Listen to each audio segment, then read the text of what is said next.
Here are the two things I am going to tell you that you are not going to like about the word change and how it relates to you. Hi, my name is Patty, and I am on a mission to make this world a more loving place by changing us, by changing those unconscious and loving parts of us and into more conscious and loving, so the world immediately in front of us is more loving and kind. And if you like this kind of content and it resonates with you, please like and subscribe so that you can become part of this community of making a more loving world. So here are the two things I want to tell you about change that you're not going to like. The first one is you cannot change anybody. The only person you can change is yourself. And if you are waiting for somebody else to change, to give you that apology, to give you the affection that you want, no, that's not going to happen. The only way change is going to happen is with you. And often that means you have to change and give up something about you that you just love and hold on to so dearly, whether it's your martyrdom, whether it's your victimhood, whether it's your need to be right, whether it's your need to be self-righteous. Whatever those things are, those are unloving. And my channel is all about how do we make those loving. The second thing that you are not going to like, and it is absolutely true, is that yes, change can happen in an instant. You know, we have ATM machines, we have AI now, we have all of these things where we get whatever we want almost instantly. We can order from Amazon in a day and it can show up on our doorstep. But this is what I know to be true about change. It takes time, practice, dedication, and commitment.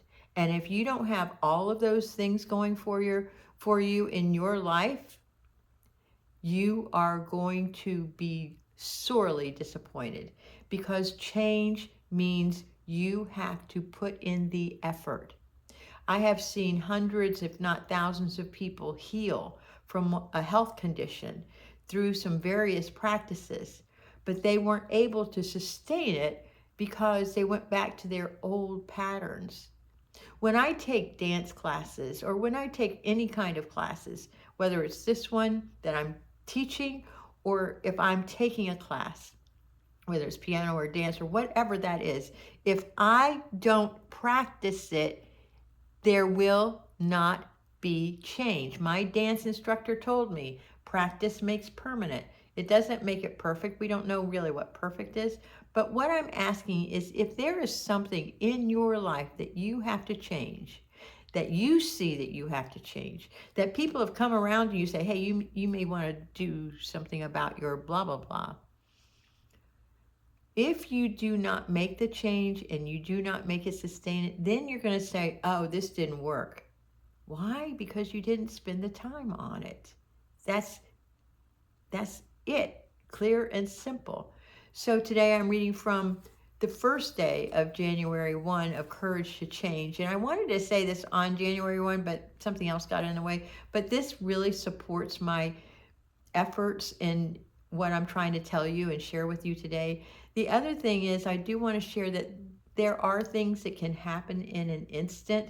There are things and miracles that absolutely can happen. However, usually there's some kind of background story for that instant to occur, for that instant healing, that instant miraculous thing.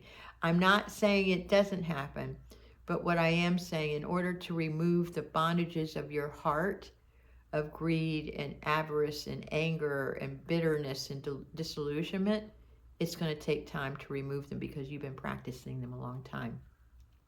We live in a society of instant gratification, instant coffee, instant breakfast, instant money from the ATM. It's everywhere. And, and we always expect our journey in the spiritual world to be perfect and instant too. But our spiritual journey is a process. It takes time to regain, reclaim, and recoup all that we lost while we were tried on our own to cope with all the craziness in our world. And building trust takes time. Change takes time. Healing old wounds takes time. There are no immediate ready-made solutions.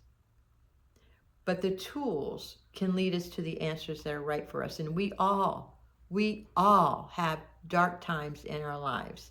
But the journey to do better times is often what makes us happier and stronger people. When we stop expecting instant relief, we may come to believe that where we are today is exactly where our higher power would have us to be. No matter what's going on around me today, I know that I'm moving forward and I will trust the process of my spiritual practices. And that's what I really also want to add, is that if you don't practice a spiritual practice, even if it's just listening to me every day, it's going to take you a little bit longer to feel the more love and more coherence and more sanity in your life. I promise. If you have any questions, put a comment below. And if you like this kind of content, please subscribe and like. I love you.